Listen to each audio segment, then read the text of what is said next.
Welcome in everybody to a Thursday night edition of the Joe Quill Show. Yours truly, Joe Quills here with you, and I'm wearing my Eagles 4133 shirt, which I found on Amazon a few years ago. I was like, I might as well wear it, feel like it. So, hope everybody's doing great out there, and hopefully, you guys are ready for the weekend. Me, I'm already on weekend mode. I'm actually on vacation mode. It's a staycation for yours truly, which means I get to relax and do things that I haven't had time to get to. So, a lot to come up on this show here. Hopefully, we get to all of it tonight. As you can see there, we have a six pack that's college sports related. New Deshaun Watson allegations. They're related to what was going on in the past with him. Cincinnati looks like they don't know what to do right now, like they never learn. Um, the White Sox, the owner's not happy. Well, gee, I wonder why.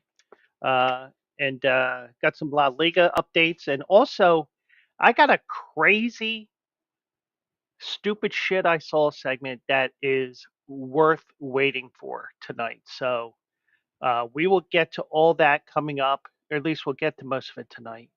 Um, so hopefully everybody's doing well out there. Phillies are game closer to um, another division crown. And I'm just finding my article here. There it is. All right, so we're all set for that. So we're all set here, and hope everybody is doing well out there. Those that are watching, those that are going to be listening after the fact on Apple Podcasts. Now, granted, if you listen on Spreaker, Stitcher, iHeart, Amazon, Spotify, if I didn't mention them already, you notice that I have two. I have my old podcast, the Joe Quill, the Philly Guy Speaks, and we have the current one, which is now on Apple Podcasts, the Joe Quill Show. Those that are listening on Apple Podcast for through the Philly Guy Speaks show, this episode is the last episode that will be uploaded to that account. In order to continue listening to this podcast after the fact at your leisure, you do have to listen. You do have to find me at the Joe Quill Show, and you know we'll get you listening through there. There's a couple of additional episodes which are not on the Joe Quill Show because I had episodes uploaded, but I never had it initiated because that was on me. But just to let you guys know, follow us at, you know, follow Joe Quill Show on Apple Podcasts. Give me a 5-star review. If I get enough good reviews, I think you need at least 5. Fitting that I have the number 5 pillow right over here. Um, get into the algorithm. You get more people, and get to see people enjoy this podcast, which I like to think that is a little bit different. It's a little bit funny. For some reason, my let me just check one thing here. Yeah, things are going a little bit goofy tonight, people. Yeah, things are going a little bit goofy. Okay, so at least I can be heard. So we'll have to check that. We'll have to check the first 5 minutes of this audio before I upload it tonight or tomorrow morning. But I will tell you right now, if that did not go through again, and if I did, I'll repeat it. Those that are listening through the Philly Guy Speaks account on Apple Podcasts, all episodes after this episode will be only on the Joe Quill Show portion of Apple Podcasts. Um, so Apple, Spreaker, Stitcher, iHeartRadio, Spotify, all that stuff, you will have to subscribe there. So, and we are everywhere for you guys. So I am keeping track of the football game here. Buffalo's up 10-7. They're about to score again. Yeah, I did give you Miami, and probably looks like a dumb pick right now, but that's okay. So, um, yeah, so let's get to it here on the show. And, just to let you guys know, Saturday is another edition of Also Eligible. It looks like we're going to be talking Woodbine on Saturday. So, um, we'll talk about the quirks of the turf course and everything like that, because they have a couple of 1 mile turf races that are major money and Breeders' Cup implications as well. So hopefully you tune in on uh, the Bleacher Brothers group of channels on um, YouTube, on Facebook, um, on X, and also on I think we'll be back on Twitch this week, because they were on Twitch last night for the Bleacher Brothers show. So, and also one more little bit of house cleaning before we get going here. We also have the Bleacher Brothers Sports Network coming out soon, and that'll be a digital network that we have planned for you guys, and news will be coming out soon. Maybe next week, probably the week after. Who knows? But yeah, I'll keep you up to date with that, and because we will definitely be going 4 days a week once we get everything squared away with that. So, but like I said on Tuesday night, I think I've said it about 3, 4 times. We're not half-assing things. If we see something in the development that really isn't working to what we want, we're not going to roll it out. So, you're not going to see much in the way of downtime. If there is downtime, it's going to be the server that hosts our show. And I know that from the online radio station I have, mix109radio.us, which plays all kinds of crazy music. But um, but yeah, um, so keep an eye on bleacherbrothers.com, and we'll see what happens with that. So saw this yesterday, and we're probably I should leave with a bigger story, but we're just going to go right through this list here. And if you're watching on X or on Twitch or on YouTube, feel free to chime in. We'll discuss some things here. We'll get some good points out here, and hopefully we can have a good discussion again tonight, because we did towards the end of the show on Tuesday night. Now, on the scroll, it says we have a six pack. Yes, we do. That is because four schools were set to announce today, and I didn't see if it became official. Probably did. Error on me for not double checking, because this is an article from yesterday. But four schools are set to join the Pac-12, and you know what? Let me just double check that just to make sure.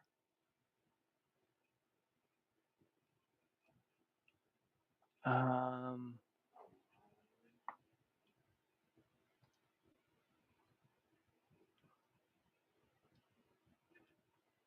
Okay.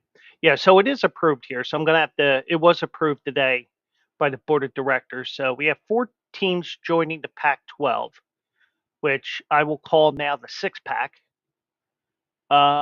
Boise State, Boise State, um, Colorado State, San Diego State, and Fresno State have been approved for the 26-27 academic year. So we will see what happens with all this, because there is legalese that's involved with all this. Um, so they're going to so as of right now, there's six teams in the conference. We have Oregon State and Washington State, which are the OGs, the remaining schools that nobody wanted. Um, OGs in this case could be the orphan group. Um, they're the conference's two remaining schools filing last year's collapse of the conference. Uh, Now, Mountain West Conference bylaws, they required departing schools to pay an exit fee of roughly $18 million with 2 years' notice, which is what the four schools expect to pay, according to a source. Now, if they do it with 1 year notice, the fee is about $36 million. So they may wait 2 years, and there is a couple of different reasons why they would do that on the Pac-12 end, which I'll get to. Now, the Pac-12 is expected to be in position to help the schools with the exit fees due to withheld media rights distribution fees to departed members and other conference assets. But the conference would also be subjected to an additional $43 million in poaching fees, as outlined in the scheduling agreement between the conferences this year that resulted in both Oregon State and Washington State playing 6 Mountain West opponents. Now, the one thing I would have done, now if I was the Mountain West, and the thing is, um, you have two schools that are left in the Pac-12. I would have seen if we could have made that a permanent thing between Oregon State, Washington State, and the 12 teams that are in the Mountain West. I just think that having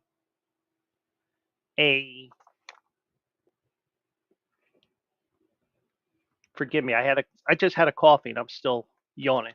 Um, I just think that you know Mountain West is one of those conferences, and especially 2 years ago because you had San Diego State basketball in the national championship game. I would have figured you would have had a team, a conference where, okay, let's merge together. Even if you want to use the name Pac-12, let's go into one conference. Uh, but they didn't have the agreement for the next academic year, the 25-26 year. So obviously they had poaching in their minds, which is what they're doing here. So um, now they did confirm those 4 additions today, but they're still going to need 2 more because the conference will still need to add 2 more schools to reach the NCAA minimum requirement of 8. The conference is in the first of a 2-year grace period afforded by NCAA bylaws um, to exist below the minimum in the case of departures, like what happened where it was a mass exodus to big, uh, the other 4 conferences, the 4 major conferences, I should say. Now, this was first reported by Yahoo Sports yesterday, and truthfully, the Pac-12 will not be the same, even if they still use the name or some variation of it, because it was the Pac-8, then it was the Pac-10. I always remember it's the Pac-10. I wasn't as involved in sports when it was still the Pac-8 because I was probably about 2 or 3 years old at the time. But once they added Arizona and Arizona State, they became the Pac-10. Then it became the Pac-12 when they added Utah and Colorado. Now, who knows what's going to happen? But they still need 2 more schools. And I did see that there was speculation. Now, the problem is with some the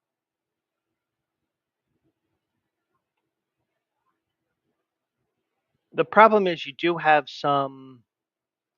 Oops, did not want that.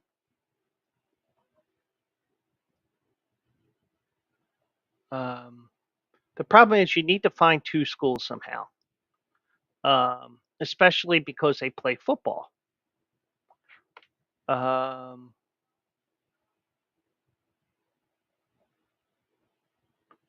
Now there is speculation, and I thought I saw it on this article here. Uh, so they're going to need two more schools, and truthfully, right now, I don't know what those two schools could be, because of the fact that you do have, all the Pac-12 schools that were there before last year. They're now either in the Big 12, the Big 10, or the ACC, and they're going to make a lot more money from media rights than they would be um, with the Pac-12, Pac-8, Pac-6, six pack, whatever you want to call it. But whatever they do, they're going to need a television, a television network, a television agreement, and I don't know how attractive it is to have two orphan schools, Oregon State and Washington State, which aren't in big markets. And then you're adding San Diego State. Okay, San Diego and the fringe of LA.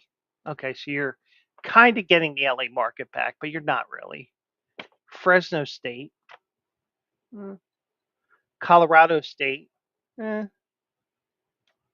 and Boise. Now Boise is I mean, their football program isn't what it used to be, but maybe it was just one or two down years, but they were always wreaking havoc in the top 25 and bowl games and all that stuff. So, but I just wonder, can they get to other schools? I mean, the first one that I thought of, but it would be a major jump for them. One would be that I thought of off the top of my head. The only one I could really think of is Hawaii. And the only problem with that is, I mean, you would still be poaching from the Mountain West, but Hawaii only plays football in the Mountain West. Uh, all their other sports are in the Big West. So maybe you do that, but that's a big jump for those other sports. Um, but I don't know what other schools could go to the Pac-12 right now. I mean, do you bring Stanford and Cal back? I mean, because think about it, you have to go three time zones in most cases, you know, and you got to go three time zones back to campus. Now, granted, I've said this a couple of times as a person that got his degrees online, degrees plural. And granted, I was still in the city of the school that I graduated from. You know, test taking is different now because you can take tests online, you can submit your assignments to your professors online. You don't have to actually be in class and say, "Here's my paper." Now, some teachers may still do that, but you know, we're in a day and age where maybe you don't even need to step on campus except for football practice. I don't know. Now, granted, I don't know all the ins and outs of the NCAA in terms of classes. Do they all have to be on campus? Do at least some of them have to be on campus? I don't know, but it is an interesting thing that you have here, and I still don't think that this is going to work out well for the Pac-12. It just seems like they haven't done the right thing. Um, I mean, even though it was a deal even though a couple of years ago they were talking about getting a broadcast rights deal with Apple. Now, granted, you know how everybody is so hates the fact that everything's on Apple or even on Amazon, like tonight's football game, unless you're in Buffalo or Miami, because you get the game on your local TV market. Um, you know, that was intriguing because it was at least intriguing to me because you can broaden your broadcast beyond the United States all over the world. But, you know, you do have to, but it would be a paid subscription. And, you know, a lot of times that stuff doesn't fly. And people, and especially with everything that goes on nowadays, with everything you have in terms of, um, you know, inflation, everything going on. And this is not going to be about politics. So we're not going there. You know, there's less disposable income right now. So since you have less disposable income, you may not want to get Apple TV Plus. You may not want to get Amazon Prime. You may not want to get get all these different apps that are coming out. And by the way, I did do a check today. You can watch um, the NFL on Twitch without an Amazon Prime account. So if you go to twitch.tv/, um, I took it down. Hold on. Let me see. Let me get it up here. Twitch.tv/Prime Video. They show the Thursday night games. So just to let you know about that. So, um, so that is a way that you guys can watch the game without with circumventing the Amazon Prime account that some people probably don't want to get because it's Amazon, it's ruining our it's ruining all the brick and mortar businesses out there, which it does do. Um, but yeah, so um, we'll see what happens with that. But you know, I just don't see, and I'm sure somebody's gonna bite. Probably be a small school that be like, why are they making that jump? But you know, you get an opportunity to do that, you got to do it. But you know, I just wonder, do you really want to be part of something that is dead and buried, like Latin,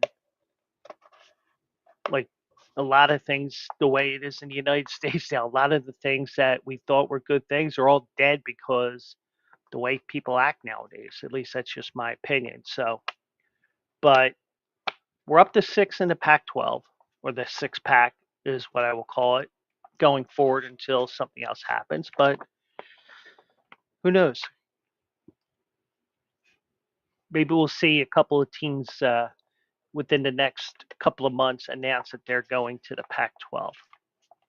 So, um, so I did mention this, and you know, this is the police blotter story, so to speak.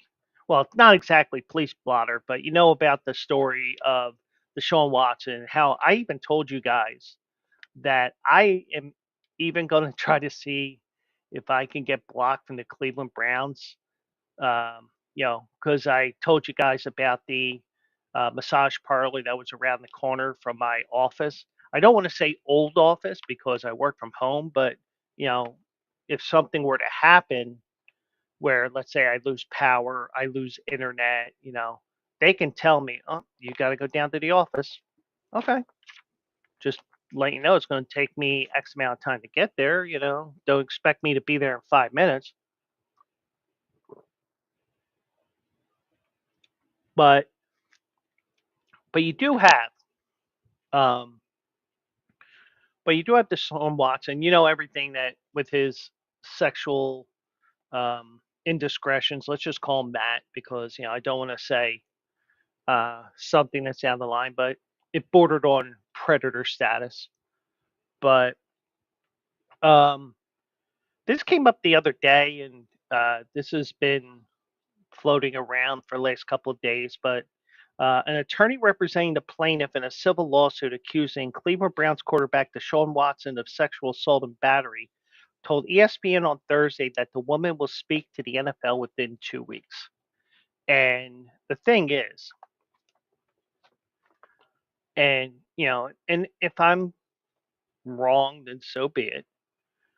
The NFL had said we're not going to do anything about this, but they may have to retract that because if they're going to talk to that woman, they're going to be investigating this. Well, actually, what the NFL did say is we're not going to put them on a restricted list as of right now. That's what they said originally. But things can change, and we could be seeing more trouble with Deshaun Watson. And, maybe, and there's speculation that somebody leaked this so that they could release Deshaun Watson, whether it's the Cleveland Browns themselves or maybe even Deshaun Watson did it. Who knows? But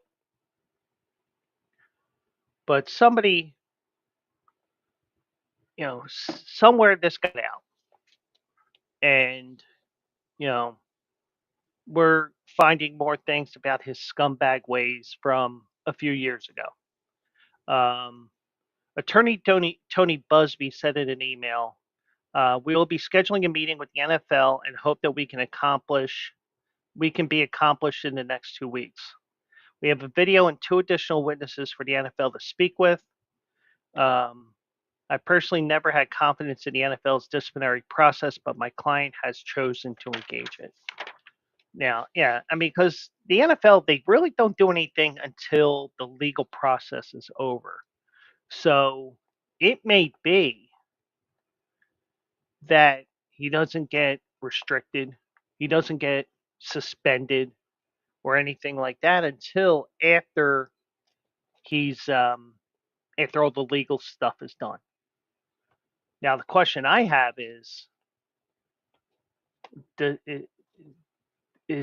could he be suspended again for something which was basically the same thing before? It wasn't like something that happened over this past summer, for example. This is from another thing that happened in 2020 that somebody didn't want to talk about until now.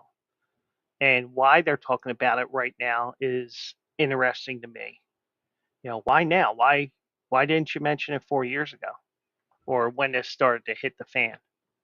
So now, according to the lawsuit, which was filed Monday in Harris County, Texas, which is essentially Houston, the alleged actions occurred in October 2020 before Watson and a woman, identified as Jane Doe in the court filing, were set to have dinner at the woman's apartment. Watson was a member of the Houston Texans at the time. Watson on Wednesday denied the allegations in a statement issued by his attorney, Rusty Hardin. NFL on Tuesday said is reviewing the complaint under personal conduct policy, but the league added that Watson will not be placed on the commissioner's exempt list because they have no formal charges and the league's review just began. So they're just not, the NFL's not going to suspend or restrict somebody from playing just because there's an accusation. They're going to let this take its course. They're going to investigate as well. And you're going to see where it goes from there. So, but um, this is something that's going to be hanging over Deshaun Watson's head yet again. And but it's not something that has occurred in the last 12 months or 2 years since he served that 11-game suspension. Now, Kevin Stefanski, the Browns coach, said on Wednesday that Watson will still start Sunday against Jacksonville, but declined to comment on the lawsuit, deferring to a team statement that was released on Tuesday. The attorney, the defendant's, the plaintiff's attorney said Wednesday that he reached out to Watson's attorneys for months to try to resolve the matter privately. So, you know, maybe they think, oh, this is extortion. Maybe they're pulling something along the lines of Trevor Bauer, where I didn't do anything wrong.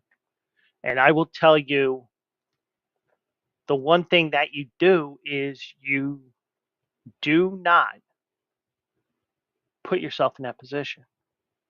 And I know especially with a situation like Deshaun Watson and with what happened with Trevor Bauer, because even though he was not tried in a criminal court or civil court or anything like that, you still had your name run through the mud.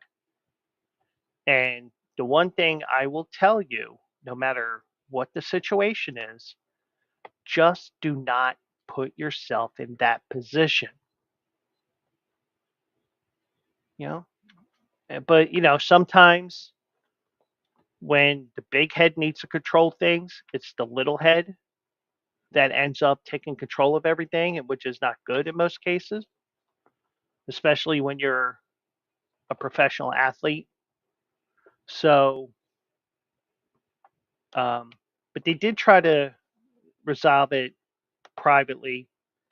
Um, Watson said he was surprised to see the allegations, um, and he found out the lawsuit when it surfaced. And he also said he was not aware that Busby contacted his lawyer's office 10 months ago. So, I mean, Penguin, welcome in. Hope you're doing well out there in the desert. Um, but and this may end up happening. What happened here may happen um, with these other cases that did not go to trial. And I'll tell you what happened in the. And I see I gotta fix one thing here first. So hold on a second. Just these little things that annoy me from time to time because I am a bit OCD, and one of my OCDs is um, seeing misspelled things especially that I catch. And there you'll see it coming up here, and uh, I will get to your thing here in a second. See, return to the stupid poop emoji I saw, stupid shit I saw. I spelled stupid wrong. There I go. I fixed it. Penguin AC says, wish I could call in. Um, well, I do have a feature here. Um, and, if you want to hop on the show one night, let me know. I can email you a link that I can get you on here. Because the program that I use, which is EVMux or EdMux, whatever they call it, and I probably should be calling it its proper name, um, and especially to talk about Watson. I understand, um, but um,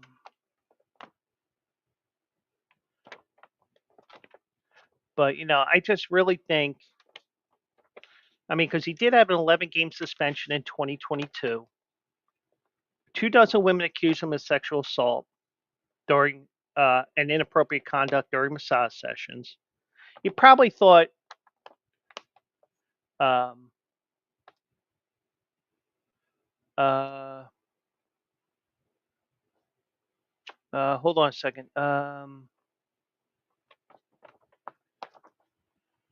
Let me see here.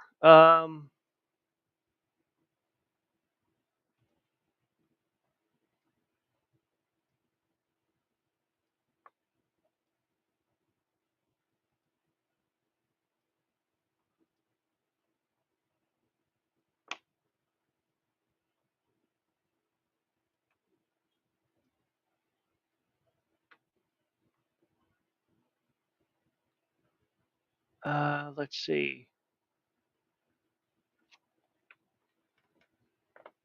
I guess that's supposed to be do it now. Trust me, the way my fingers are, I probably would have misspelled it too. Make it happen. See what happens. See if you can bring me on. Oh, I can bring you on. I just need your email. That's the only thing.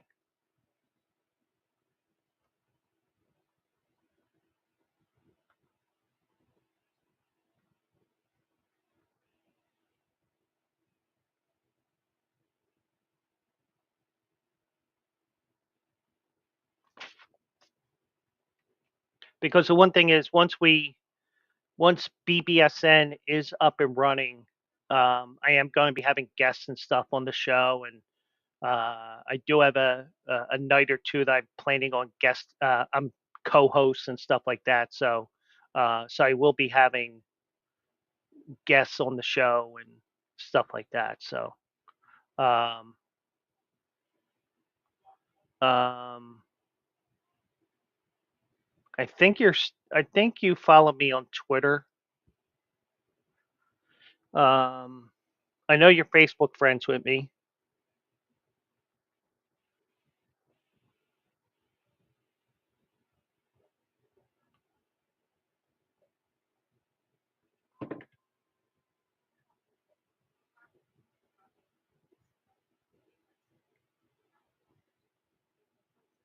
Um,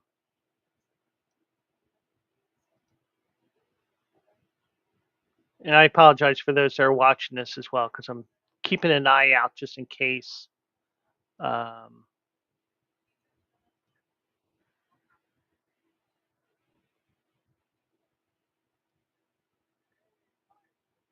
in case I get any type of an alert here, I can go to it. But you know, because this format here is a little bit different than what we had at No Filter, where you just knock and I bring you in. So this is a little bit different, and you know, it's actually I have to send you the invite in order to be on here. Um, so that's even for those that are um, even those that are watching even after the fact, if you want to come on the show, I just need an email that I can send you the link. So, um, so hold on a second. Oh, was what I expected. Sorry. Anyways, um, so it was 11 games. Now, a pair of Texas grand juries declined to pursue criminal charges against Watson, but he served the suspension after the NFL and the Players Association reached a settlement on the disciplinary matter. So they waited till all the legal uh, issues were resolved before they did anything else. Um,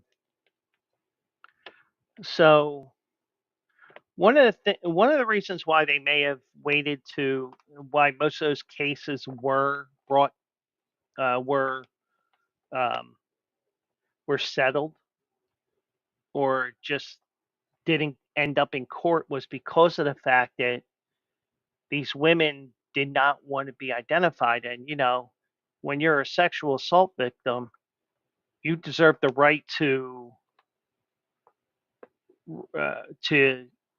keep your identity hidden. So I have no problem with a woman keeping their identity known. Now, granted, we're just talking about me, you know, not assaulting anybody, so I'm not in that case. But I could see if that was something with me. Okay, yeah, you gotta identify yourself, um, but there's two. This lawsuit is unrelated to two remaining active lawsuits from women accused Watson of sexual misconduct during those massage sessions. Um, Here it is about the civil cases, the earlier civil cases. A judge compelled the women suing Watson to use their actual names in court filings. Hardin, who's Watson's attorney, told ESPN on Wednesday that he intends to ask the court to require the woman who sued Watson on Monday to also be identified by name in court filings. Um, but the trade that the Browns made has been an epic disaster. This may be right up there with, even though for different reasons, the trade that comes to mind is the trade for Herschel Walker, where Minnesota gave up like 10 draft picks for him, and that led to Dallas having that dynasty in the 90s. And they're still living in the 90s in Dallas, but um, Browns traded 6 draft picks, including 3 first-round picks for Watson, and then gave him a fully guaranteed $230 million contract, which was an NFL record at the time. But he's only played 13 games with the Browns with the suspensions and everything that's been going on with him. So, but I get the feeling, because I think those other cases were in Harris County, which is basically the Houston area. I imagine that because there's past precedent, and they did say, well, they got to identify themselves, the lawyer's probably going to do the same thing. And as a result, they're not going, the they'll settle or do whatever with that case and resolve it, because of the fact that, if you're a victim, you know, you're going to do what you can to protect the identity of a woman that was sexually assaulted. So, a couple of quick stories here about the Cincinnati Bengals here as we try to get a little bit of a sorbet here. Um, and before I get to that, I'm going to give you another sorbet. And this is definitely something um, that has come up on Bleacher Brothers that we've been promoting over the last week. And it is a fun little sports book that we found. It's called Rebet. And the way that this works is it's just like your normal sports book, but also the one feature that they have on here is you can go head to head against your friends and your network in there. It is Rebet. You get a 100% deposit match up to $100. So if you want to use $50, you can do that. And also the great thing is you get coins as well for playing. Those coins, you can use them to wager as opposed to real money. So after you use that $50 or $100, you decide, let's play with these coins, and you can do that as well. And you could go head to head. So like, let's say you see me on tonight's show, and you see that I pick the Eagles on Monday Night Football, which may be hinting at one of my Philly fade picks. You know, we could have a wager against each other head to head as well. So not only are you betting against the book with the point spreads and stuff like that, you could go head to head against somebody as well. And this is a great app. It's available in 46 states, I believe. Um, it's not available in um,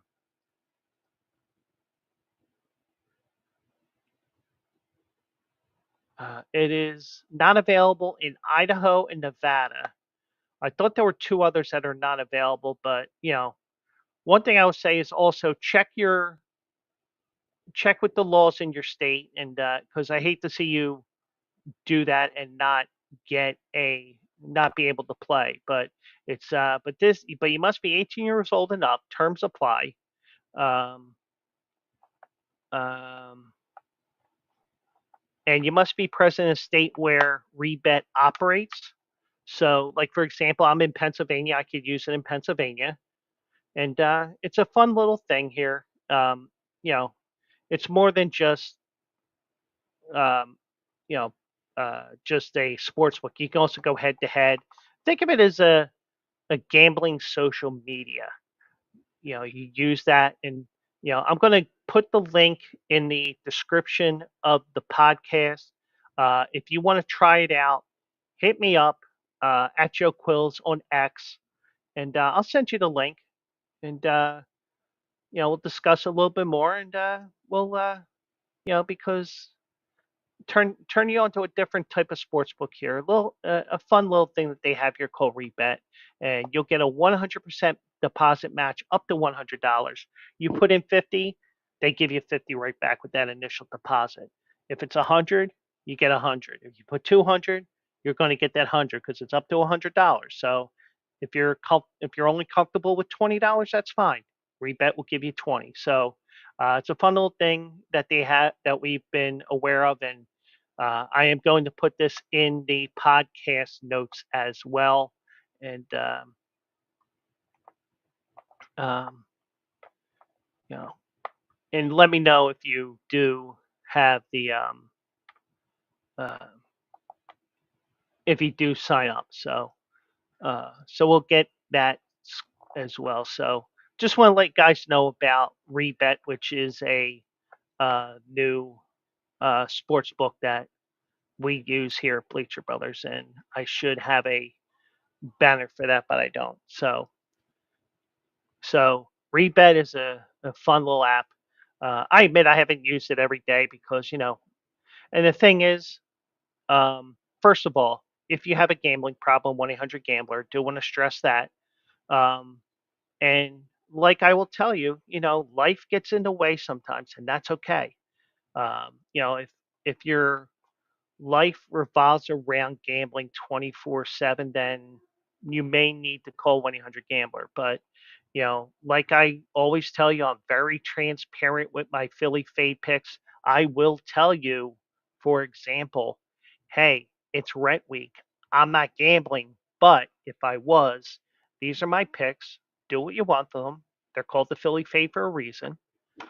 And you know, you can choose to fade me. You can tail me, or you can just say, I ain't playing that game. Screw him. But check out Rebet. It's a fun little app here.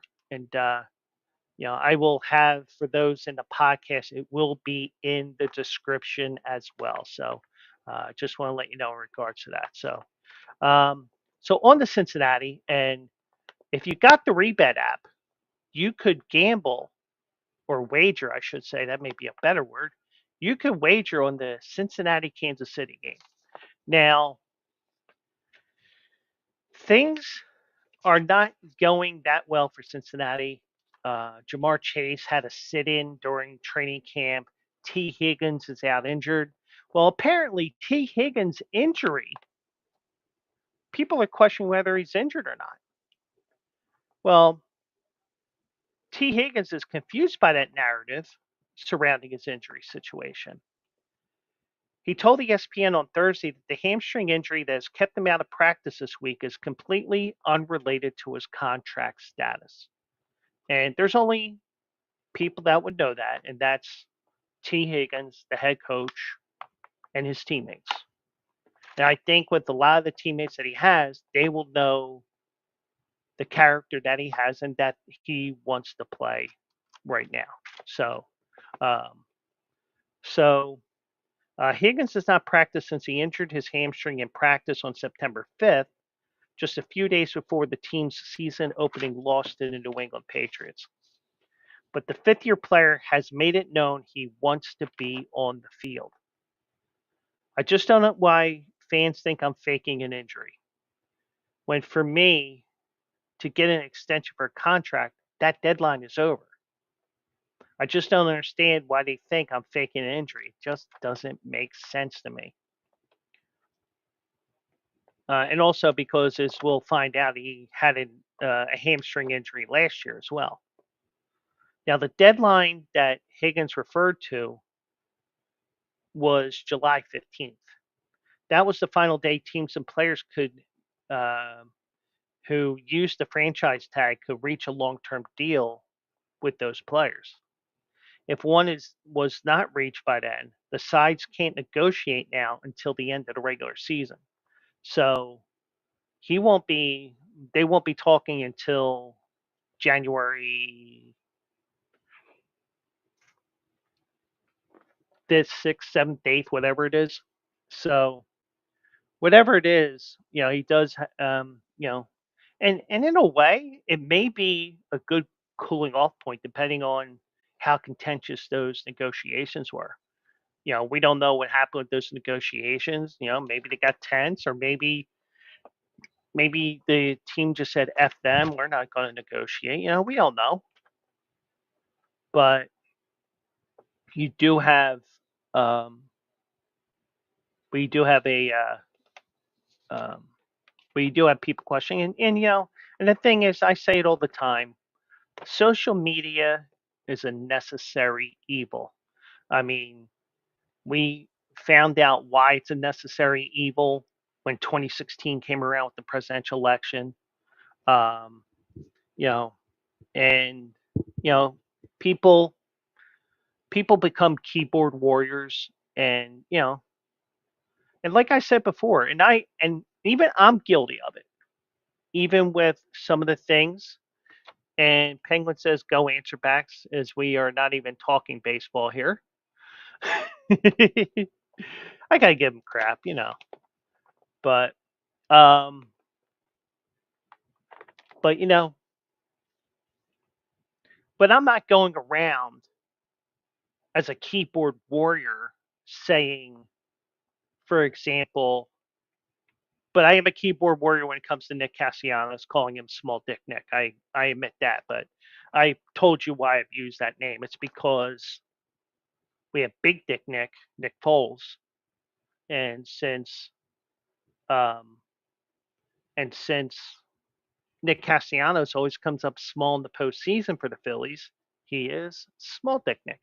Well, he might be average sized Dick Nick after he showed off some testosterone the other night against Tampa Bay, but we won't get into that.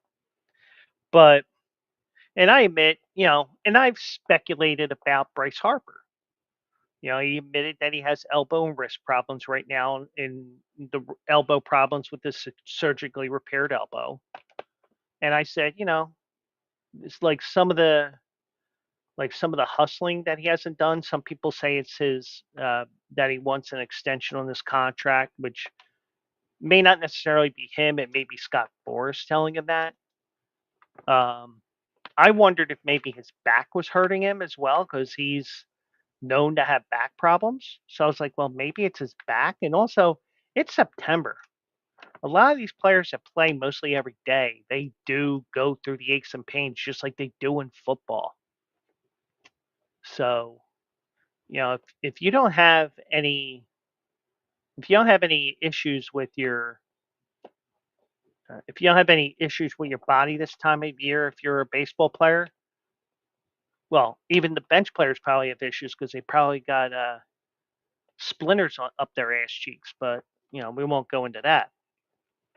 Um, but Higgins did. Going back to the story here, Higgins has sought an extension each of the past two off seasons. He requested a trade in March, but signed a franchise tag on June 17th. Um, on July 24th, Higgins said, "I'm here, man." When spring training camp started, no ifs, ands, or buts about it. I'm here and ready to work. So, you know, basically, there's nothing he can do. He's honoring his contract like he should, and it's gambling on yourself, so to speak. Um, now, Bengals coach Zach Taylor said Higgins tweaked the hamstring September 5th. Earlier in the day, before the injury report came out, Higgins said he felt amazing and ready to go for the upcoming year, but the injury was more serious than he realized and forced him to sit out the opener against the Patriots, where the Bengals lost 16-10 and crushed many hopes and dreams of people in survival pools, yours truly included. So, um, Higgins told ESPN on Thursday, "I prepared myself to go out there and dominate, start of week one. Unfortunately, 4 days before the game, I had a hamstring tweak, and I didn't think it was that bad. So I made the comments I did after practice." So yeah, he felt like it was okay. It's just a minor thing. Here it was a little worse than he thought. Um, he got it checked the next day. It was worse than I thought. Um, Now, his status for Sunday's game against Kansas City is undetermined. Now, he missed 3 games with a hamstring issue and injured his other hamstring that forced him to miss the regular season finale last year against the Cleveland Browns. So I would say, my opinion, if he's hurt, he's hurt. And the fact that he had a hamstring injury last year tells me, even though it's the opposite leg, he'd be susceptible to hamstring pulls, especially with, the fact that, practices aren't what they used to be. Um, um, Now, Higgins did say, I want to go out there and give my teammates 100% of myself. I added the myself instead of using T. Higgins in the third person like he did.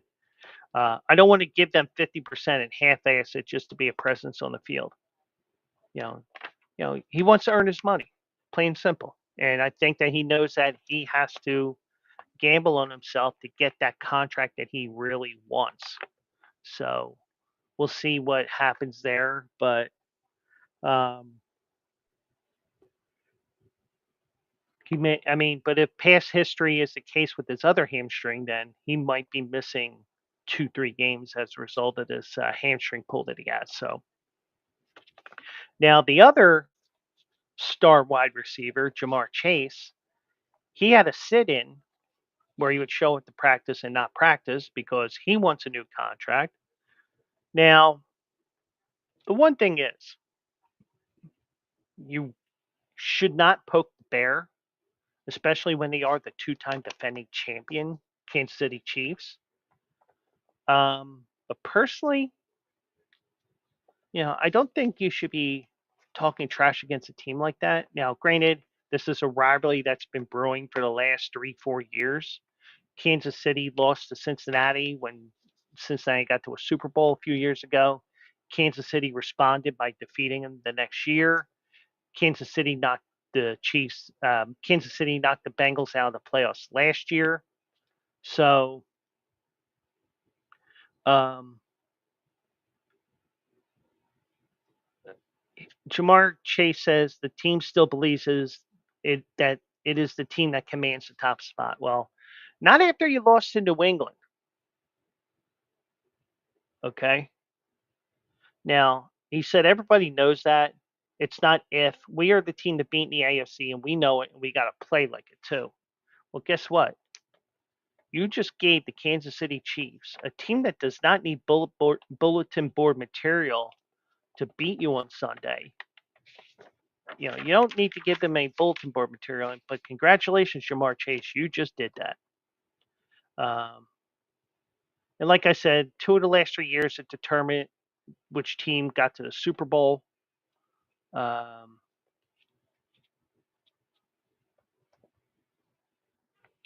Now, the Bengals are 0-1. They were a 7.5-point favorite last week and lost to the Patriots. If the Bengals lose on Sunday, the Bengals will start out the season 0-2 for the 5th time in the past 6 years. But the thing is, they find a way to get back into the division race and playoff chase. That's one thing that they do. Um, um, Now, Jamar Chase dismissed the notion that the Bengals need to prove that they're still a championship caliber team. All the noise y'all are making and stuff, we see it, we hear it, but we're not worried about it. You know what I'm saying? At the end of the day, it's about the team and what we're doing on the field. But you can talk that you're a great team. You got to prove it on the field. And maybe maybe it was a mistake by many of us maybe it was a mistake by all of us here at, especially me, that maybe Cincinnati was looking ahead to Kansas City next week. But you would figure opening day, there wouldn't be a trap game. Apparently, that may be the case, or it may just be maybe Cincinnati isn't that good right now. Maybe you're looking at a team that you got one guy who wants to get paid. He didn't get paid. and he had a sit-in, so he showed up to practice. He just didn't completely practice with the team. And then you have another guy who everybody thinks, oh, he's faking that injury. Well, he's had that injury history of hamstring pulls, even though it's just one pull beforehand. But you know, you got to realize that sometimes you just have to, um, you just have to take their word for it because the thing is, if you're faking an injury report, that will get you into trouble in the NFL. They put the injury report out for a reason. Now, granted, it's mostly because of gambling, you know, but you do have to mention that it's um, you do have to mention that there is an injury that's involved there. So, but and Tua threw another interception. Buffalo gets a pick six. They're up 30-10 with the extra point pending as this game has turned into a blowout. So much for my theory about the home team doing well. Home team is what you go with on a Thursday night. But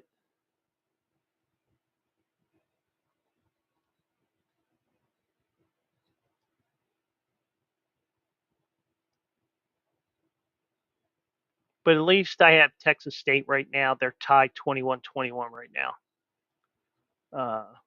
So now I doubt Miami is that bad. It just maybe they're just having a rough night and everything. It happens to all the good teams. Now, one team that is historically bad is the Chicago White Sox.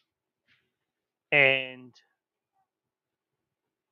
Jerry Reinsdorf said in a press conference on Wednesday that no one is happy with the results. Well, no shit, Sherlock. But he acknowledged Wednesday and no one is happy with the results as the club recorded its 114th loss of the season, calling the results painful for all, especially our fans. Wait, they have fans? And also with the lease coming up in a couple years, it's not good that you're losing potentially 120 some games this year, breaking the record of 62 Mets, excuse me. So they lost Wednesday again to the Cleveland Guardians. They're 33-114. That is impossible to do. They're on a pace to shatter the modern single season record for most team losses. The Mets lost 120 in 1962 in their inaugural year. So you're looking at an historic event here for futility. But here was what Reinsdorf's statement yesterday. He said that everyone in the organization is extremely unhappy with the results of the season. That goes without saying. This year has been very painful for all, especially our fans. We did not arrive here overnight, and the solutions won't happen overnight either.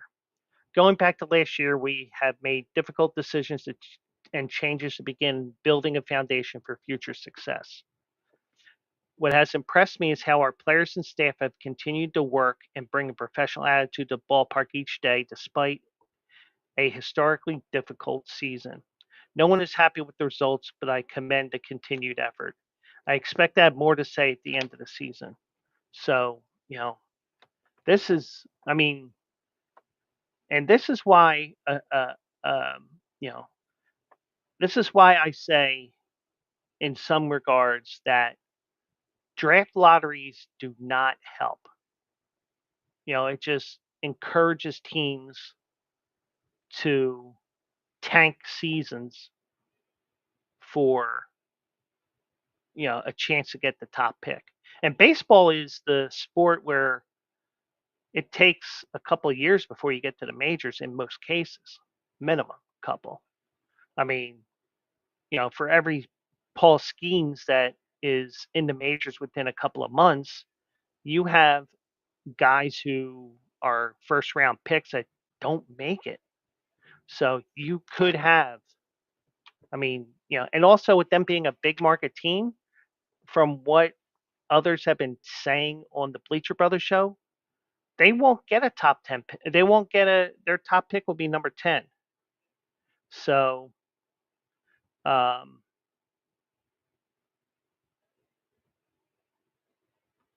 so you know you, it's it keeps getting worse and worse for Chicago.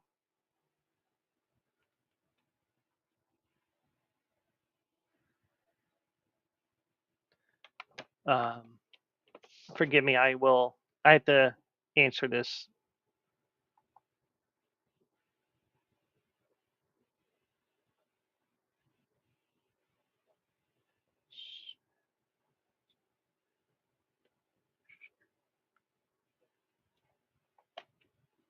Okay, so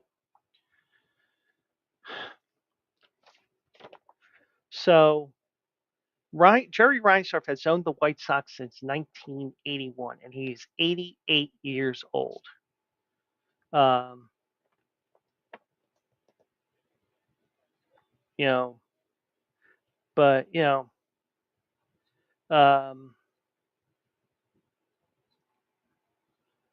survey his more than 4 decades of helming the White Sox, and this is the quote Dan Perry in August. Uh, he hasn't brought much success to the team. Um, More than 4 decades helming the White Sox, and you'll find failure, a foundational lie, and cynicism as a guiding principle. Fair. Reinsdorf has long drawn criticism, including his decision last year to promote Chris Getz to general manager without conducting a single external interview for the position. One talent evaluator with a rival front office told CBS Sports that of that decision, the fan base should be up in arms. They have zero chance to be successful with these changes. You know, it's just sad what they're doing, and I don't know about you. I just think it's sad what's going on, and it's and like I said a million times before, and I will say it a million times in the future. Even though it's never going to happen in American sports, especially in baseball, because in baseball, you have a farm system and you have 4 levels of minor league baseball, and you have the rookie leagues. So you have AAA, AA, high A, and low A or regular A, whatever you want to call that fourth level. And you develop your players so that they eventually get to the show. But probably the one way you can stop overt tanking like the Sixers did years ago is to bring in promotion and relegation. Now, it's never going to happen in America, so if you're watching or listening after the fact, I know it's not happening. But I am trying to bring a discussion here that who knows, maybe even after the fact that you're listening to this on Apple Podcasts. And by the way, subscribe to the Joe Quill Show on Apple Podcasts if that's your means of listening to audio podcasts, because I will be stop uploading to the Joe Quill Show. But um, um, Penguin AZ is asking what is not happening. Um, I'm suggesting, just as a thought here, just to give my idea about this, I think what would stop teams from tanking overtly is promotion and relegation. And I know here in America, soccer is not a big thing, otherwise known elsewhere around the world as football. Um, you know, you have a team that's on the brink of being demoted and relegated to the lower level of sport of their ladder. Um, Foosball, close enough. Uh, there you go. You know, if you're on the brink of being relegated and you're in that final game and you have a team that is teetering going down a level, the look on fans' faces, especially when I used to watch the English Premier League because it was more readily available a couple years ago before NBCSN shut down. To see the look on fans' faces when they realize that their team is not in the top group and into the lower group, that second level or whatever level that they are, depending on where they are in the whole ladder, you know, and also you lose revenue as well because, for example, you make hundreds of millions of dollars from revenues in the English Premier League, and it gets cut at least tenfold when you go to the second level, which is, I believe, called League One. Now, it's never going to happen in America because everything is, for the most part, a farm system setup. But little food for thought there of maybe, even though it'd be so much trouble with the minor leagues and everything and setting things up, I mean, it would be the mother of all headaches, and that's another reason why I would never. Um, uh, Guadalajara Chivas. I remember there used to be an MLS team called Chivas USA. They folded. There were a second team in LA before LAFC took that second spot. Um, it is the only soccer team in Mexico that claims all players are Mexico, aka Mexican. Yeah, that may be the case. Yeah, because I'm not too familiar with the. I think it's called Liga MX down there. And like I said, if I'm wrong, you know, don't kill me too much about it because this is this is a safe space for people. You can. Hmm, apparently, I must have been right, which is a shocker to me. But like I know some things, but yeah, I mean, that's a perfect example of me having a fountain of useless information in my head. So apparently I was right. So since we brought up promotion relegation, um, now a call like this could lead a team potentially to promotion or relegation in La Liga in Spain, possibly. Never know. But La Liga and the Spanish Football Federation have agreed to introduce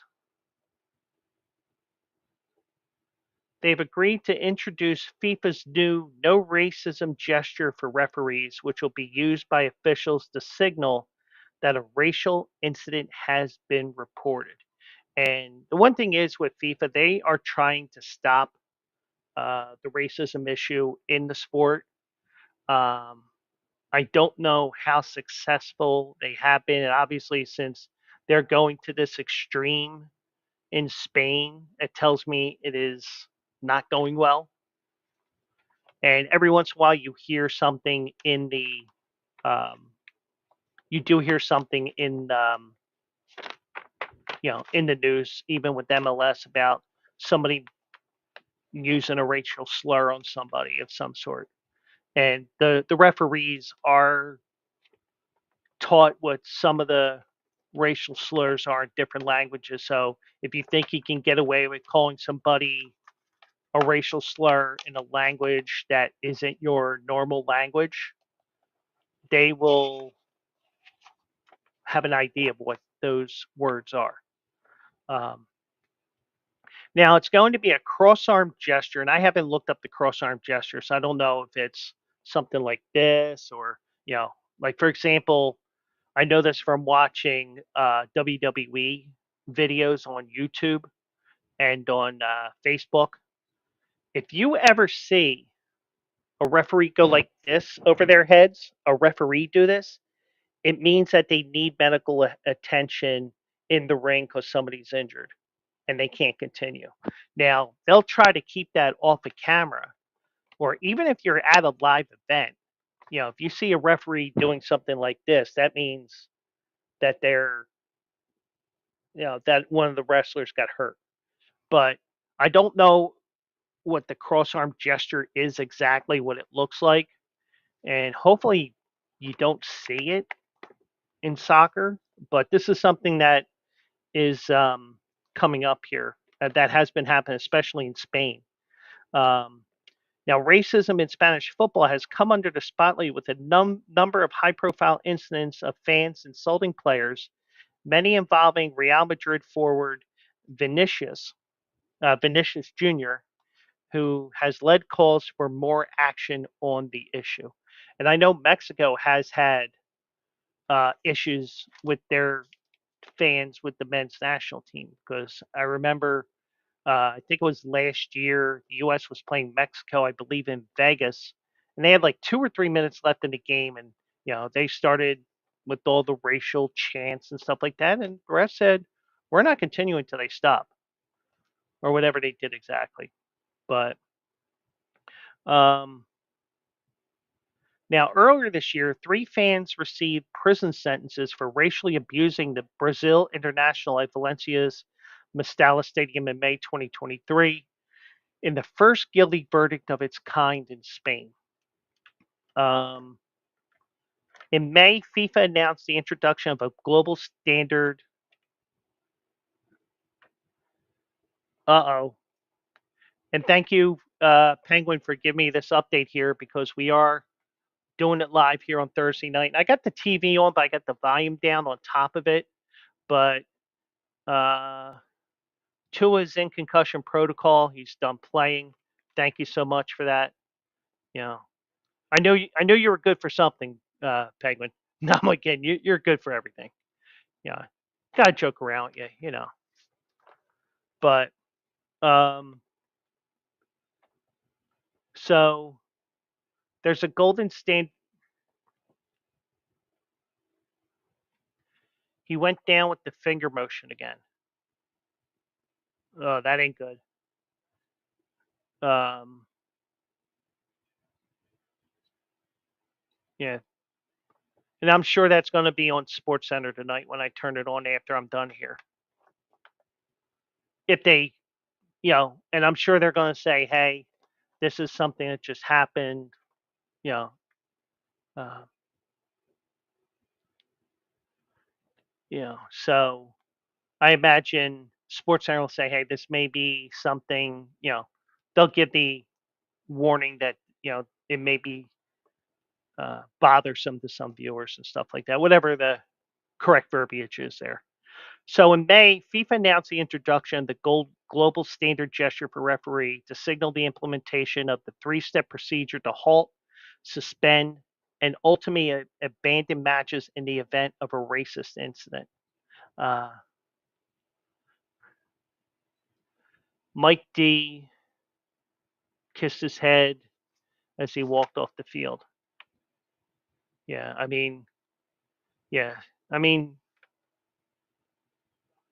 you don't wish that on anybody. Somebody getting hurt like that, and unfortunately, I missed it. And yeah, I don't wish that on anybody. Not even Dak Prescott. Uh, I got the game on. It's just that I have it down because you don't want to hear any background noise while I'm talking, right? And it wouldn't sound good either if I was if you were listening to this in podcast form on Apple and all those other platforms I distribute to. Um, So LaLiga said the cross-arm gesture would now be incorporated into their existing anti-racism protocol. Um, if a referee sees or is made aware of the racial incident, the gesture will be used. The game will be paused. An announcement will be made over the public address system at the stadium, warning that a match suspension will follow if the behavior is repeated. Second step will be to suspend the game temporarily, with the teams being sent to the dressing rooms, while step three involves the game being suspended definitively after consultation with security and club officials. So I don't know if that means a forfeit. I know that means, oh, we're going to continue, but we're not going to have any fans in the stands. I think we got to get some clarity here with that, but it is something that, uh,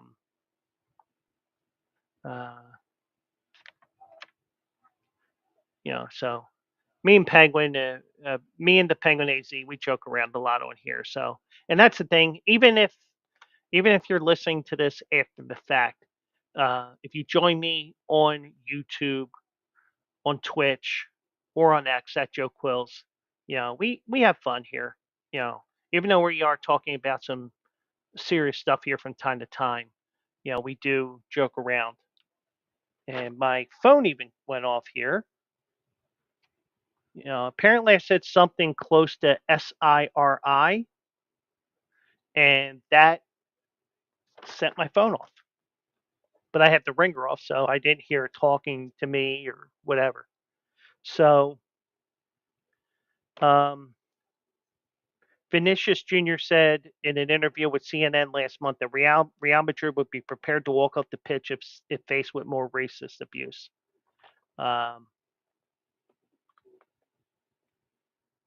he's repeatedly been targeted by opposition fans, and after the Mastella incident, he criticized the league's failure to tackle the problem, saying racism is normal in La Liga.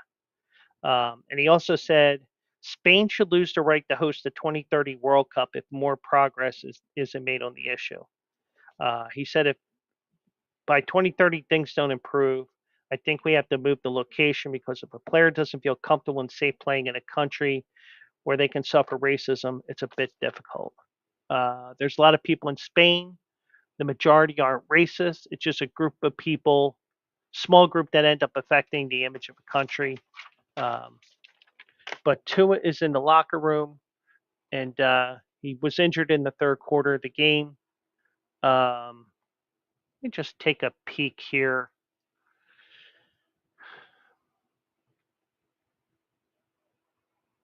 Yeah, and I'm seeing on my what's happening page. I'm going to share my screen here, uh, just to give you an idea what's going on here. Um,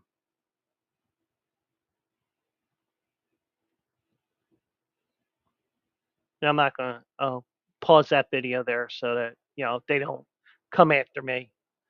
Um, Prayers for Tua. Somebody thought it was funny to put Hawk Tua and oh my God Tua. Um,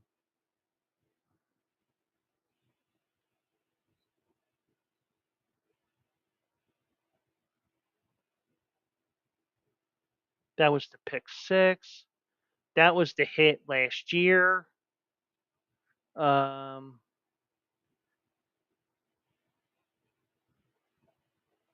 just looking to see if I can find.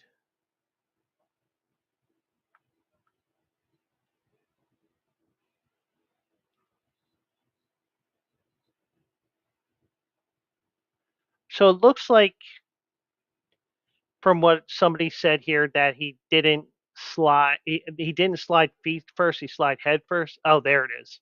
Yeah.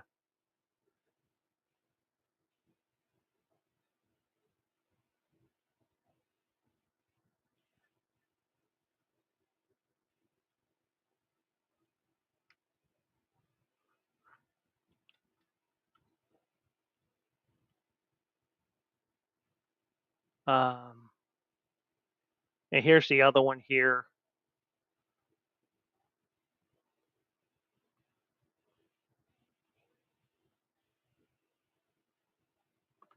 And 55 there knew right away that he was injured. Hmm.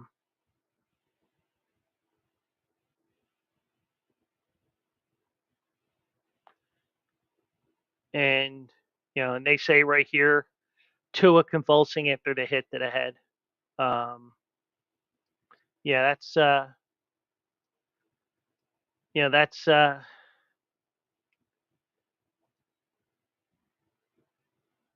you know,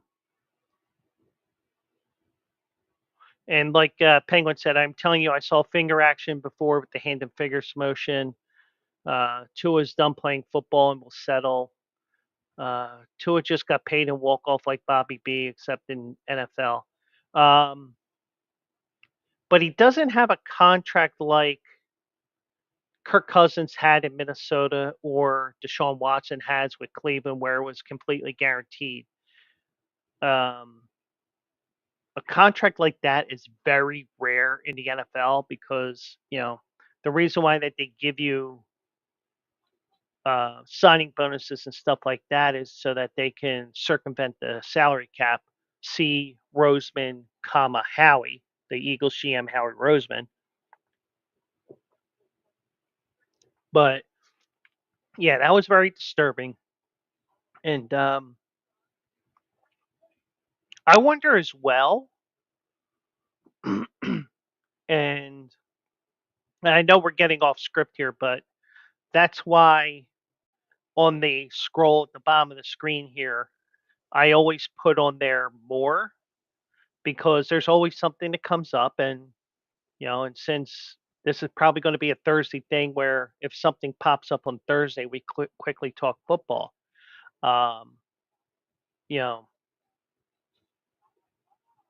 he, you know, the fact that he did that same thing, the convulsing, that's not good. And that's his body reacting. And, you know, he probably should retire. And you don't want to see anything like that. Um, well, I don't see the Packers having a shirt like this. Packers, um, we'll see what their backup quarterback can do. Um, there's a reason why some quarterbacks have, or some teams have, a veteran backup. Now, the Eagles don't have that this year because I don't consider Kenny Pickett a veteran. And Tanner McKee is a second year guy. Um, I think that he has to learn Malik. Um, and I know you're going to tell me the name before I pull it up here, but um,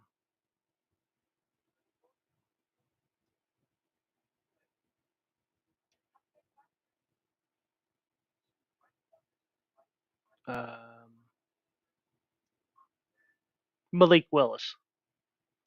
Um, he recently was traded to Green Bay, so he doesn't really know the playbook.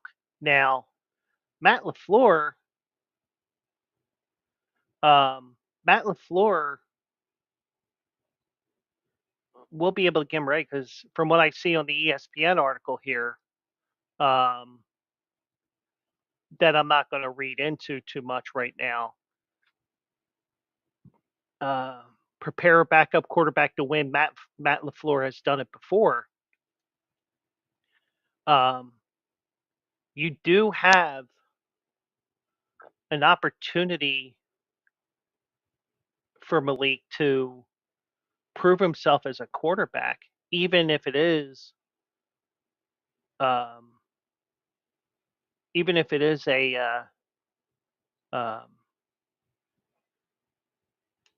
even though it is a injury, um, but uh, but Penguin AZ is saying love is day to day, and he's more in tune with Green Bay than I am. But I thought that his injury was a 2 to 3 week, 2 to 4 week injury, leaning more towards 2 or 3. And I may be making it a week sooner, but he is going to miss a couple of games with that knee injury. And you know, I think the one one thing I would say to you, Penguin, would you rather have him miss 2 games in September or 3 games, which would lead you into October? I mean, would you rather have him miss 2 or 3, or come back too soon, hurts his knee worse, and then you lose him the rest of this year and depending on rehab, beginning of next year? I'd rather do the 2 or 3 games and make sure he's okay. Um, and you never know. Now Malik Willis did have a game or two with Tennessee last year. I believe it was Tennessee he played with last year. Let me confirm that real quick.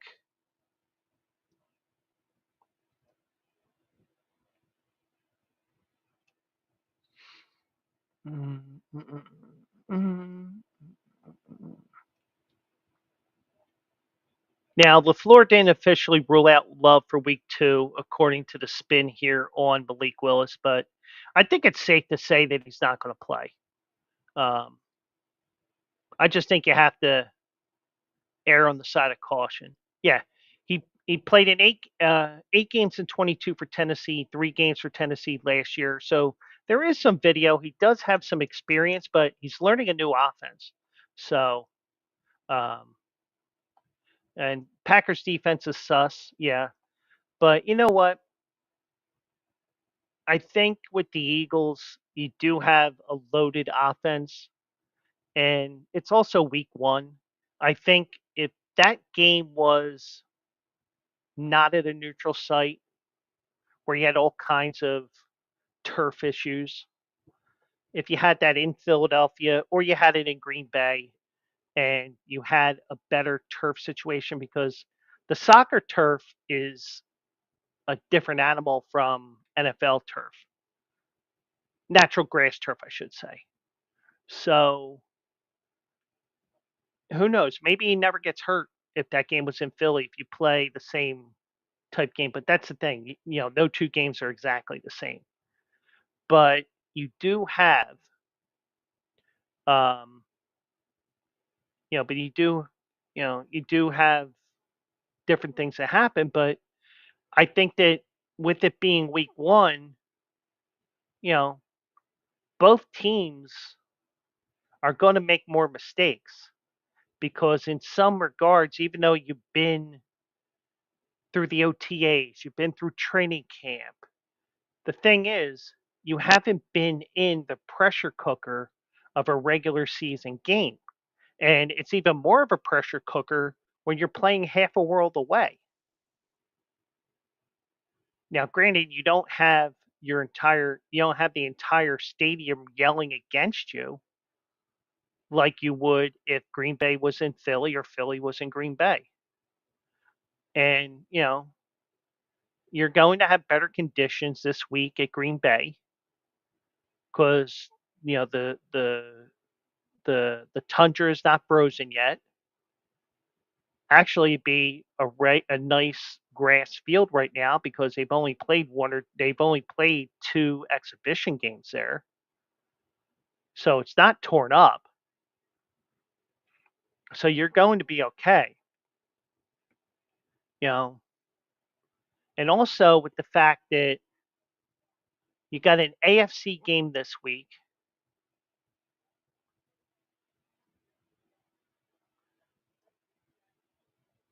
Yeah, you got back-to-back AFC games, and then you got the Vikings. So if Love is out 2 weeks and you lose both those games, yeah, you're 0-3, but there's going to be tiebreakers if Green Bay catches fire in the second half of the year like they did last year. I mean, those interconference matchups where Green Bay plays the AFC South this year, in a way, even though for the overall record they're still meaningful and it's still 1/17 of the schedule, when you get into the tiebreaker, those 2 games do not come up until possibly strength of victory, which is probably about fifth, sixth, seventh, unless you're tied with a team in your own division. Because you play a team in your own division, then you take into account common opponents once you get to that point. But yeah, I don't think I think Green Bay has to be careful, but I think that I think in the end, if they do end up 10-7, especially the way that Jordan Love rallied the team in the second half of the year, and I may be using the wrong verb there, but you get the idea because Green Bay really didn't do much in the first half. And, there was one of the few teams that I was dead on about where Green Bay wouldn't do much in the first half. Then the the light bulb would go off in Jordan Love's head and he would start winning games and he got them to the playoffs. He got them through Dallas. Dallas shit the bed like you wouldn't believe in the playoffs. And then they should have beaten San Francisco, which would have led to an amazing conference championship game of Detroit and Green Bay. Now that would have been amazing, but um, but I would be worried. But me having gone through every pick that I had for for the football season this year, and trying to you know give them a win, give them a lost dog. You know, I have a whole spreadsheet that I do for that. I set it up every year. Now I don't save the file; I print the sheet out. But you know, if you think about it, every game's important. But even though they're all 1/17th of a schedule, they're not really as important because they aren't conference games. They aren't division games. And who knows? Maybe you get Jordan Love back for Game 4 against Minnesota, and maybe you get one of those two games. You may lose Indianapolis this week, but you may defeat Tennessee the following week, and you're 1-2, which doesn't seem that bad. Then you get Minnesota, who has a backup quarterback who played over his head against the Giants. I'm sure Sam Darnold will come back down to earth. And the next thing you know, you're 2-2. You're 1-0 in the division, and you could be set up to challenge Detroit for the division. And by the way, Penguin, I have Green Bay winning the division this year on a tiebreaker over the Lions. And I do have Green Bay in the conference championship game this year. So I'm high on the Packers.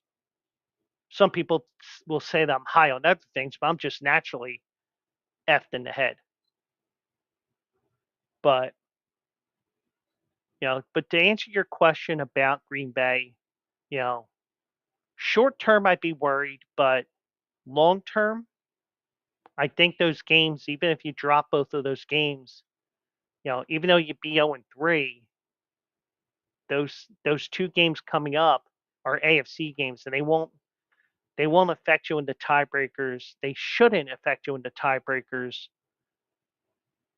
as they would if they were Detroit, Minnesota, Chicago back to back. So hopefully that clears things up. So um, now we talked about the racism stuff. We talked some Green Bay Packers there. We are bringing back my favorite segment, the Stupid Shit I Saw segment. And this one is a doozy. And I saw it today. And actually, I saw it on Instagram. And if you follow me on Instagram at Joe Quills and you saw the Insta story, um, you could see this story of what happened in Dover, Delaware, and England. So let me share my screen here. As soon as so when you see this, you're going to do a double take here. And, it's going to be the case here. So anyway, here you go, and let me share this. That's right, ladies and gentlemen. Delaware dispatchers helped rescue a sinking boat in Dover, England. A case of a mistaken municipality had an emergency call from a boat sinking in the English Channel off the coast of Dover, England. They go to local rescuers in Dover, Delaware, prompting them to help save stranded sailors. Police in Dover, Delaware helped save a boat stranded more than 3,650 miles away when an emergency call meant for Dover, England, mistakenly was spent to local dispatchers on August 27th. According to police that day at about 3:36 p.m., Dover Police Department got an emergency call from an individual in Albania who said they needed help because their brother's boat was sinking into the English Channel off the coast of Dover, England. Officials learned the individual had done a panicked internet search for the Dover Police Department and thought he was calling England, but instead got first responders in Delaware thousands of miles away. The caller said, "Please, my brother called me. He's on a boat. They are going down. They're almost in England, but their boat is leaking now. The engine don't work." According to law enforcement officials, communications operator Mackenzie Atkinson kept the individual on the line and collected information, including the coordinates of the ship at sea, followed the protocols to assist a ship in distress. The boater was sailing from Calais, France, 23 miles across the English Channel to Dover, England, when it began to take on water. I just kept reassuring them that we are going to have help on the way to his brother. Uh, as he spoke to the caller, officials said a fellow commutations officer, Connor Logan, made notifications internationally to alert agencies in England, France, and the United States Coast Guard in an effort to help get to the vessel as quickly as possible. Um, Googling the French and English Coast Guards didn't work initially, so Connor had to call a contact of his who got him in touch with the U.S. Coast Guard, who in turn got him the French Coast Guard. With thousands of miles separating them, something could take hours to figure out who to call and coordinate agencies. Took Atkinson and Connor 4 minutes to do. Just 15 minutes and 48 seconds after the initial call, the Maritime and Coast Guard Agency confirmed that they were on their way to rescue the vessel. On September 5th, officials in Delaware learned that the ship and everyone aboard was safely returned to a port in Dover, England. Uh, we got calls all the time. We get calls all the time where people are calling for like Dover, Ohio, or whatever. Because when they look up Dover Police Department, we are the first one that pops up. I am so glad we had a good outcome and were able to rescue them all the way from over here. For their efforts, officials said a group of communications operators have been nominated for a commendation. When folks hear me say I work with great people, they usually infer that I'm talking about sworn police officers. But let me just set the record straight. I mean everybody when I say that. The Dover Police, and that was Chief Thomas Johnson of Dover Police Department in a statement. Dover Police Department is an extraordinary civilian contributors to our public safety mission. Our communications officers are great examples of that and never get enough credit for being the first responders. In this case, the ability to coordinate an international rescue effort while maintaining the safety of our local community is a testament to their exceptional skill and commitment. So, all's well that ends well in this stupid shit that I saw story. Um, so, thankfully, uh, yeah, calm communications people who uh, went through there and ended up saving the day for that boat off of Dover, England. And I could see that because you just put Dover police, you're going to get Dover, Delaware. Um, so you probably, the one tip that I would give you guys, if you're going to use Google, Dover, Delaware, use Ohio as what was mentioned in that story.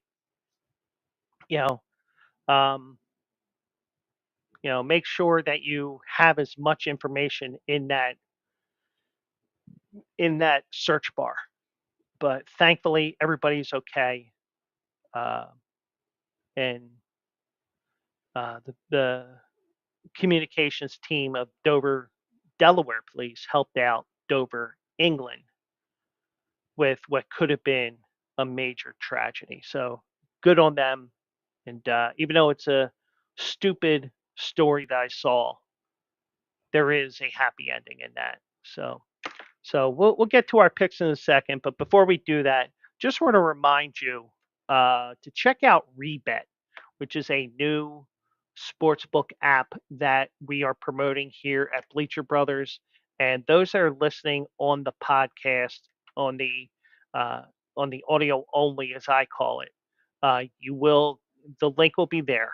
Now, if you're watching with me, um, you know what? I'm going to put it in chat here so you guys can choose to go there.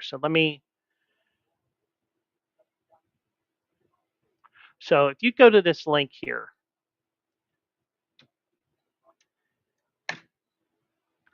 if you go to that link that I just shared, which will go to, uh, apparently it may have only gone, uh, it should have gone to um, Facebook, I mean, not Facebook, YouTube and to Twitch. If you go to, if you go to Google, if you go to Apple, if you use Apple or you use Android, there is an app for it. Search Rebet, and when you register, now there are 4 states that I believe it's 4 states that do not have Rebet. The two that I know of are Idaho and Nevada. I searched that earlier tonight for you. Um, but it's a fun app. Um, it's it's a gambling app, but it's also a gambling app with social media. So let's say you go through this promotion and you go through that link that I provided in chat, and I will provide that chat in the episode notes as well. With a 100, you will get a 100% match up to $100, and also you also earn coins as well. So let's say you go through your $100 and you say, oh, I'm not putting another $100 in. That's fine because there is a coin feature as well where you can use those coins as well. So if you don't want to use money, you can use after that initial deposit. Hey, you got the coins.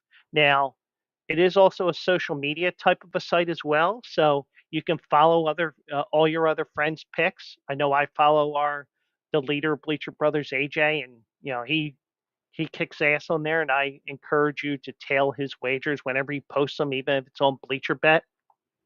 So, um, but if you go on there, and you click that link, you will get a 100% match up to $100, and you can play against the lines that are on there, or you can go head to head with somebody. Let's say you see my picks that are going to be coming up for this weekend. You could say, "Hey Joe, I see that you like the Eagles on Monday night. I think the Falcons can upset me, and then we can go head to head with this. We can have head to head wagers. Your Falcons, my Eagles, or whatever you want to consider the Falcons. I will just say your Falcons because that will be the team that you're probably betting while I'll pick the Eagles. It's a great app, and um, you know it's 100% sign up bonus, so up to $100. So and also as well, um, check out all our ads on BleacherBrothers.com. We have ads on there, and they're there for a reason because they will give you a discount, or they have a signing bonus, like for example, Rebet or DraftKings or FanDuel. But with Rebet, this is our new partner, and get a match of 100% up, 100% up to $100. It's a fun app. And you can also find me on there as Joe Quills as well, and you can see how good or how bad I'm doing. And it's a fun site. It's a fun app, and you have to be 18 or over. Uh, and also, just like any other gambling site, if you have a gambling problem, 1-800-GAMBLER. And you know, be it's a fun little app that where you could enjoy a little bit of gambling, a little bit of social activity with your friends, and whatever whatever you make of the site. But it is 100% match up to $100. Link is in the chat. Link will be in the description of this podcast. So uh, take a look at that. And also, if you do use that link tonight, let me know on Twitter at Joe Quills. Send me a DM if you follow me. I'll follow you back. Um, you know, let me know. We'll get because and Penguin goes once again. Go Pack Go. So Rebet is the site. The link is in the chat, and feel free to hit that link that I have on there that the Penguin AZ is trying to hide on YouTube. But anyways, back to what I have here, and I admit tonight, um, I ran to the store a little later in the day. Since I am on vacation, you know, but you can tell AJ I'm on vacation, but it is a staycation, which means I will still be doing my shows because I like doing this because it is an outlet for me to have some fun. It's a way to decompress after a long day when I do work, but it is an opportunity to have fun with you guys, talk sports, talk whatever. And one thing I will do here now is my segment that I call um, the Philly Fade. And last week we went 3-2. Uh, we're losing the NFL bet tonight because I told you to take Miami.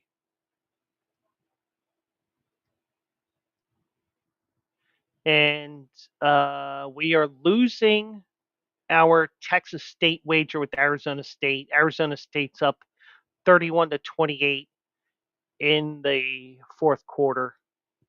South Alabama beat the living crap out of Northwestern State, which is a FCS school, I believe. South Alabama won today 87-10. Oh my God. Anyway, so let's get to the Philly fade here. Um, and since it's the Philly fade, I will remind you once again, if you have a gambling problem, 1-800-GAMBLER. Let me share my screen here. We're going to pick a couple of games here on the college side and on the pro side. Zoom in on this a little bit. Um, all right, so let me see if that's big enough for you guys. Let's go here. Yeah, okay, good enough. So let's begin with college. And I am only picking this game because my friend SJ always wonders why I pick UNLV or I pick a UNLV game. Part of the reason why is they're usually a 10 o'clock game on a Friday or a Saturday. And it's one of those games where it's like, screw it, I'll just play it. But UNLV takes on Kansas here. UNLV is, let me pull this up.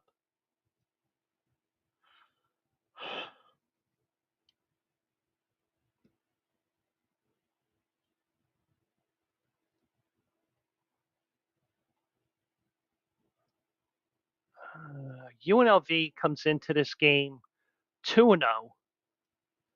They defeated Houston 27-7. Impressive win.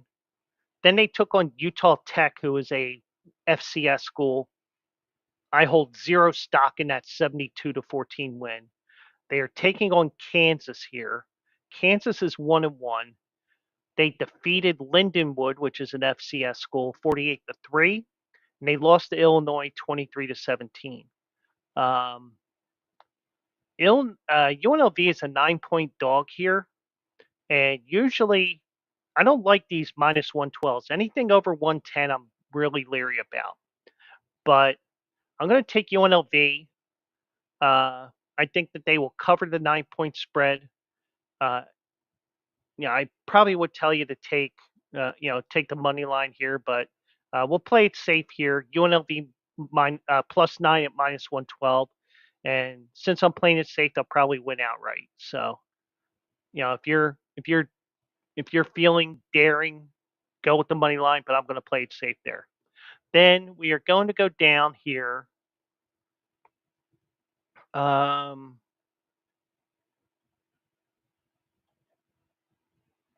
Here we go. 2 o'clock.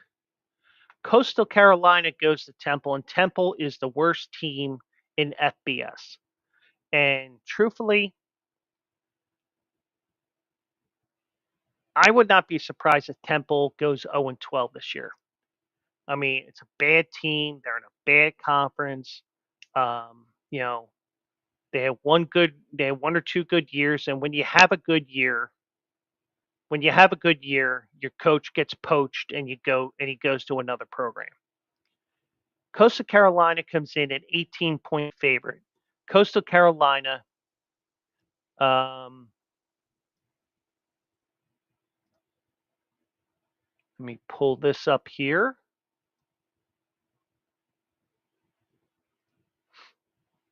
Coastal Carolina comes in winning at Jacksonville State 55-27. Jacksonville State is second year FBS. Coastal Carolina defeated William & Mary, who's an FCS school in the Coastal Athletic Conference, formerly known as the Colonial. Temple 0-2. They got blown out by Oklahoma, and they did not look good against Navy.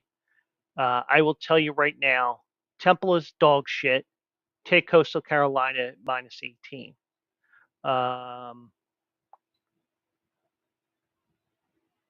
And it's rivalry weekend in the Pac-10 because you got Oregon and Oregon State, what used to be a Pac-10 rivalry. It's just now a state rivalry, Washington State.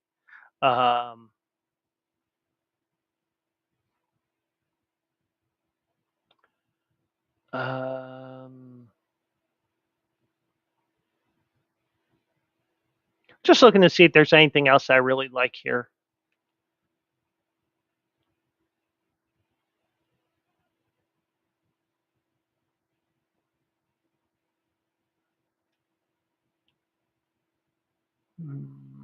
You know what? Colorado's a 7-point favorite at Colorado State. Colorado State has gotten destroyed a couple of times this year.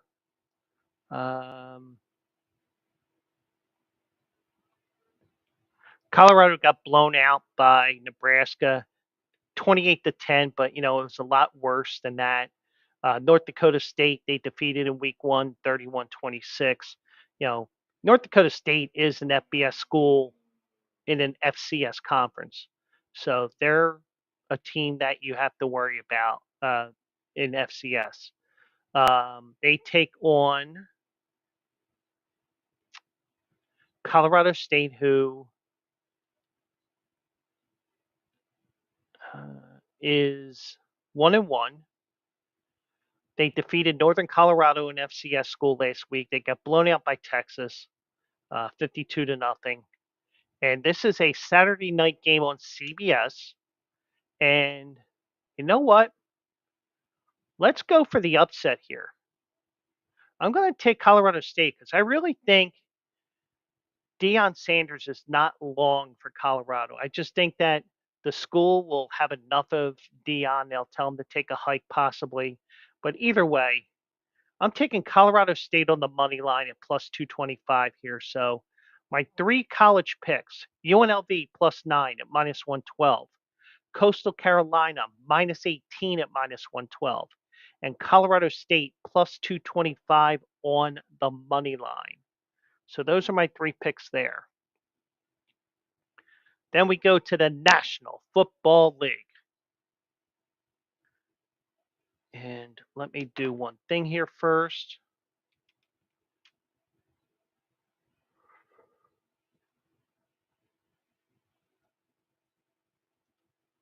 Let me go here and here, here.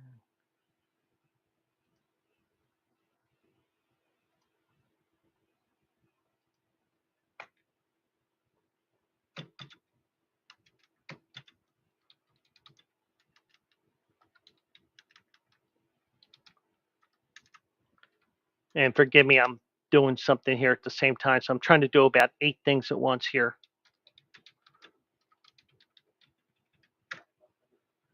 Okay.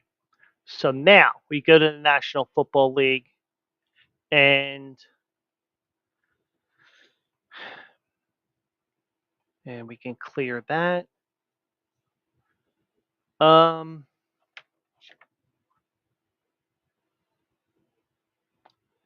Indy takes on Green Bay, and I'll tell you what, if Jordan Love was not injured, Green Bay would be my pick here. But, you do have an injury here. He may be out a couple of weeks, even though they're saying he's day to day. I can't really see him playing. I think that they're trying to mess with, they're trying to mess around with the Indy coaching staff. It's going to be Malik Willis. Um, you might see him dressed up as the third string quarterback. If they need to use him in an emergency, um, but I can't see Green Bay winning this game. So we'll take Indianapolis -3 at -105 here, and I'm sure Penguin AZ is saying you're nuts. Well, beyond the normal stuff. So I'm picking Indy -3 at -105. Um, let's go to Kansas City here. Now, Kansas City does not usually blow out teams. However, their offense ran very efficiently in that game against Baltimore, and they could have lost that game if it wasn't for Isaiah Likely's toes being a little bit too long. So Kansas City comes in, they're banged up. Jamar Chase was spouting off to the media. T. Higgins may not play. People are questioning Joe Burrow if he's injured or not. And they're talking, the last thing I want to do is talk trash to the Kansas City Chiefs who won the last 2 Super Bowls. Yeah, you've got a nice rivalry going between the 2 teams and all that, but you know what? You're not, especially now, if you blew out New England 36-10, then yeah, I would say you have the right to talk smack. But you lost to the New England Patriots, and you did not look good in the process. I can understand if you lost a 16-10 game where both teams struggled, but New England, they looked pretty good last week, in my opinion. Now, granted, my opinion doesn't mean much, but I will tell you this. I will not be surprised if Kansas City blows Cincinnati out because of the fact Jamar Chase opened his mouth saying that they're the best team in the conference. How many Super Bowl rings do they have? 0. So I'm taking Kansas City -6, -105. And Kansas City, I think, wins this by double digits. I think this is going to be an ugly game. And whoever, I think that's an a CBS game. They'll be going to that second game outside of Cincinnati and Kansas City because that game is going to get ugly in a hurry. Um, and because my Eagles are playing, since the Eagles are playing and that's my team, I picked the Eagles, and I did have the Eagles last Friday night. I told you to take the Eagles. Now, note the start time here, 8:15 p.m. Even though Kirk Cousins has improved a little bit in primetime games, the Eagles will see how they react to playing on North American soil for the first time this year. And I think that the Eagles will continue with their offense. Jalen Hurts has to clean some things up there, obviously, but this is under the line of 7, so that's good. I'm going to take the Eagles -6.5 at -112. And, just to let you guys know, I am not afraid to pick against my Eagles, but I do not see it happening here tonight. So, as of tonight. So, I will take the Eagles at -112. So, my 3 picks: the Colts at -3 at -105.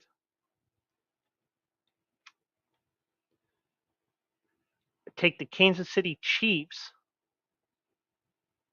-6 at -105 as well. And take the Eagles fly at -6.5 at -112. So those are my 3 pro picks. I gave you my 3 college picks. Um, I was talking to Pork Chop on Tuesday's show, Pork Chop Express. You should give him a follow on Twitch, even though he doesn't stream that much right now. Bu- bu- bu- bu- bu- bu. Nah, I'm not going to do it. Okay, so I gave you my 6 picks for the weekend. And remember, it is called the Philly Fade for a reason. So you may want to go with my side, or you may just say, Joe's nuts. No way. And if you want to fade, go right ahead. Just remember, if you lose money on the wagers, whether you fade me or you tail me, just remember these picks are free. And if you have a gambling problem, 1-800-GAMBLER. And you know, uh, just remember that this is done in fun, but give you a little insight of what I'm thinking going into the weekend with the show. So that is going to be it for now. I do appreciate everybody for watching on X, on Twitch, also my good friend the Penguin AZ on YouTube. Penguin AZ, we'll talk. Um, I'm the 215 number on your cell phone if I'm still in your cell phone. Uh, you know, you can hit me up. Just identify yourself as Penguin AZ, so I'm not wondering if it's a spam text like I've been getting lately. Uh, but uh, Penguin AZ does bring up some great points. And with this format that I'm using, it's different from No Filter. I can't just bring them right on. I have to send them an email link. I'm probably going too far with that. But also remember, check out Rebet, the sports gambling app. Uh, I don't know if I call it sports gambling because it is gambling, but also uh, check that app out. You get $100. Once again, you get $100 deposit match up to $100. You know, check that out. Um, but Google Rebet first, just to make sure that is available in your area. From what I understand, it's 46 states that it's legal in. But from what I did see that there were 4 states that do not have Rebet. But the only 2 I could find in that quick search tonight was Idaho and Nevada. Nevada for obvious reasons because they're protecting their brick and mortar casinos. But either way, check out that app. Use that link that I mentioned in chat. I'll have it on the podcast notes as well. So check that out, and it's 100% match up to $100. And let me know if you're watching the show and you hit that. Um, you know, let me know, and I will let AJ know that you use that site, and you know, I'll get credit for it. So just to let you know about that. So that is it for now. I do appreciate everybody. I will be back Saturday morning at 10 a.m. Eastern, 7 a.m. Pacific for another edition of Also Eligible. Next week we are going to have 4 shows of the Joe Quill Show going Monday, Tuesday, Wednesday, and Thursday. Wednesday, I might have a surprise for you guys. So we'll see what's up with that. And if it does happen, then so be it. And if not, that's fine too. But either way, I do appreciate everybody that takes the time to listen, watch live, watch after the fact, because without you, there would be no show. And we'll do it live again Saturday on Also Eligible. We're probably looking at Woodbine. And then Monday, we'll get back into the regular routine. And it'll also be a quasi Eagles sidecast as well, because my Eagles will be playing and I'll be all eagled up for the game. So that's it for now. Do appreciate everybody. Check out bleacherbrothers.com for all your sports needs. And we'll do it live on Monday night at 9 o'clock. But before then, if you're a horse racing fan, also eligible, yours truly at 10 a.m. Eastern, 7 a.m. Pacific. So have a great night, everybody. I will catch you Saturday, and if not Saturday, on Monday. And check out Bleacher Brothers for all your sports needs. Have a great night, everybody.